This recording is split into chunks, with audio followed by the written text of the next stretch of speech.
हर कहानी कुछ कहती है। तो लीजिए सुनिए मुंशी प्रेमचंद की लिखी कथा ठाकुर का कुआं। जोखू ने लोटा मुंह में लगाया तो सख्त बदबू आ रही थी। गंगी से बोला, ये कैसा पानी है, मारे बास के पिया नहीं जाता, गला सूखा जा रहा है, तू सड़ा पानी पिलाए देती है। गंगी प्रतिदिन शाम पानी भरकर लाया करती थी। कुआं दूर था, बार बार जाना मुश्किल था। कल वह पानी लाई तो उसमें बदबू बिल्कुल न थी। आज पानी में बदबू कैसी? गंगी ने लोटा नाक से लगाया तो सचमुच बदबू थी। जरूर कोई जानवर कुएं में गिरकर मर गया होगा, मगर दूसरा पानी आवे कहाँ से? ठाकुर के कुएं पर कौन चढ़ने देगा? दूर से ही लोग डांट कर भगा देंगे। साहू का कुआं गांव के उस सिरे पर है, परंतु वहां भी कौन पानी भरने देगा? कोई तीसरा कुआं गांव में है ही नहीं। जोखू कई दिन से बीमार पड़ा है। कुछ देर तक प्यास को रोक के चुप पड़ा रहा, फिर बोला, अब तो मारे प्यास के रहा नहीं जाता, ला थोड़ा पानी नाक बंद करके पी लूं। गंगी ने पानी न दिया। खराब पानी से बीमारी बढ़ जाएगी, इतना गंगी भी जानती थी, परंतु ये न जानती थी कि पानी को उबाल देने से उसकी खराबी और बदबू चली जाती है। गंगी बोली, ये पानी कैसे पियोगे? ना जाने कौन जानवर मरा है, कुएं से मैं दूसरा पानी लाए देती हूँ। जोखू ने आश्चर्य से उसकी ओर देखा और बोला, पानी कहाँ से लाएगी तू? ठाकुर और साहू के 2 कुएं तो हैं, क्या एक लोटा पानी ना भरने देंगे? गंगी बोली। जोखू बोला, हाँ, हाथ पांव तुड़वा आएगी और कुछ ना होगा, बैठ जा चुपके से, यहीं कहीं मत जा। ब्रह्म देवता आशीर्वाद देंगे, ठाकुर लाठी मारेंगे और साहू जी 1 के 5 लेंगे।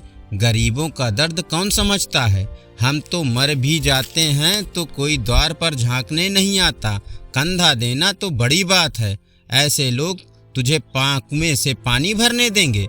जोखू के इन शब्दों में कड़वा सत्य था।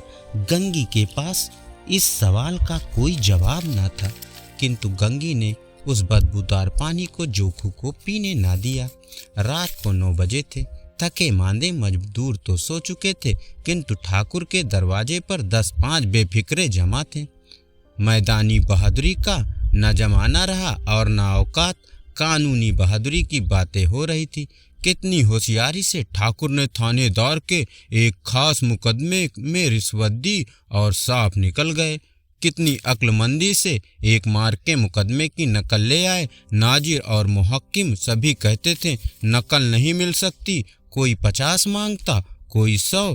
ठाकुर ने बिना पैसे के ही नकल उड़ा दिया। काम करने का ढंग चाहिए। इसी समय गंगी कुएं में पानी लेने पहुंची। कुप्पी की धुंधली रोशनी कुएं पर आ रही थी। गंगी कुएं की जगत की आड़ में बैठी मौके का इंतजार कर रही थी।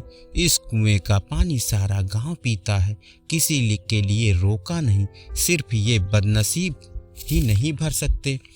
गंगी का विद्रोही दिल रिवाजी पाबंदियों और मजबूरियों पर चोटें करने लगा। हम क्यों नीच हैं और ये लोग क्यों ऊंचे हैं? इसलिए कि ये लोग गले में तागा डाल लेते हैं। यहाँ तो जितने हैं एक से बढ़कर एक छठे हैं। चोरी ये करें, जाल फरेबी ये करें, झूठे मुकदमे ये करें। अभी इस ठाकुर ने तो उस दिन बेचारे गडरिये की भेड़ उठा ली थी और बाद में मार कर खा गया।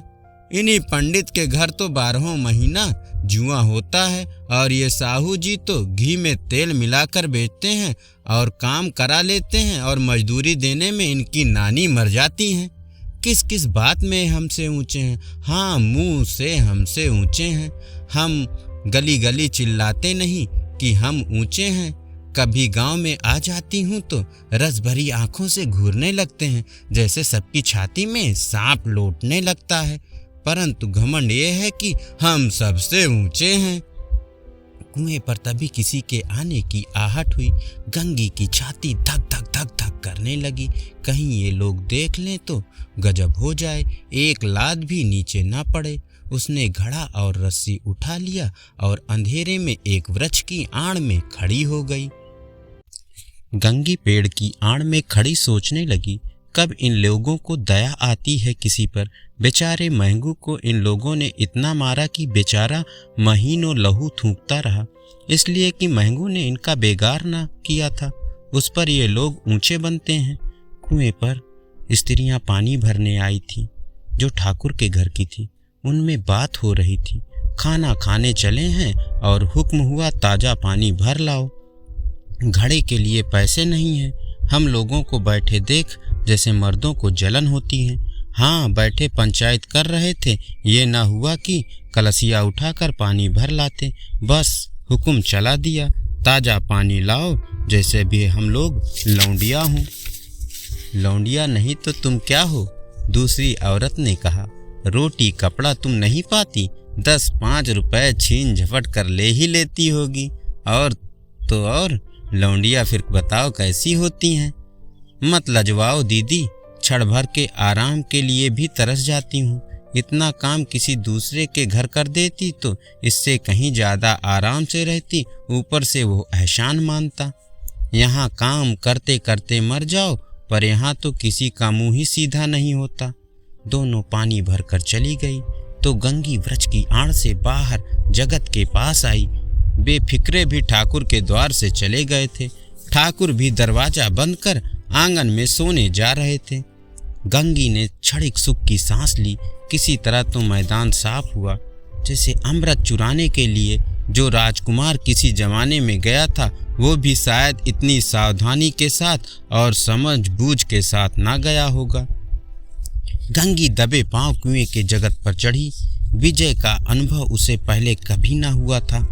उसने रस्सी का फंदा घड़े में डाला, दाएं बाएं चौकन्नी दृष्टि से देखा, जैसे कोई सिपाही रात में शत्रु के किले में सुराग कर रहा हो।